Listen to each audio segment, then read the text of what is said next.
సుస్మిత అనే పిల్ల కాకి మాట్లాడే మాటలు, ఆ పిల్ల కాకిన మాట్లాడే మాటలు ఆమె మాట్లాడే మాటలు కావు నేను అనుకుంటున్నా. ఇదంతా కూడా కొండా సురేఖ గారే మాట్లాడిన మాటలు నేను అనుకుంటున్నా. చాలా స్పష్టంగా చెప్పదలుచుకుంటున్నాం.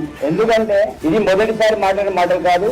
ఆ రోజుల్లో ఈ రోజు పేపర్లో హెడ్లైన్ లో పేపర్లు వచ్చింది, ఏదో రౌడీ సీడర్ పేరు అదేంటిది మన హత్యాయత్నం కేసు ఈ రోజు నమోదైంది వారి ఓసీ మీద.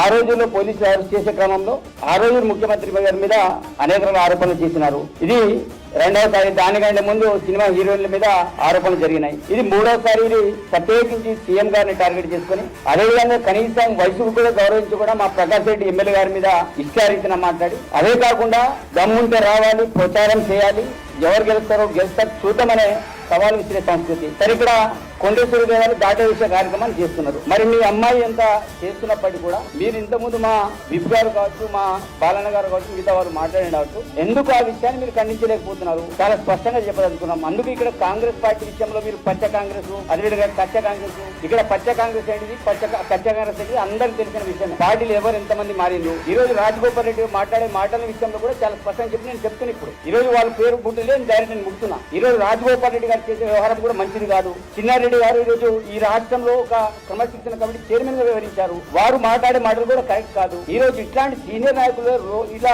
రోడ్డు మీద మాట్లాడినప్పుడు మా లాంటి జూనియర్, మేము ఇప్పుడు రాజకీయాలు వచ్చే మొదటిసారిలో ఎమ్మెల్యేగా నేను అయినా, వాస్తవంగా మీ యొక్క సంస్కృతి, మీ కల్చర్ చూసి మేము నేర్చుకోవాలి. ఈ రోజు కాంగ్రెస్ పార్టీలో ఉంటూ కాంగ్రెస్ పార్టీలోనే ఖతం చేసే ప్రయత్నంలో వీరంతా కూడా చేస్తున్న తతంగం అంతా కూడా చూస్తున్నాం.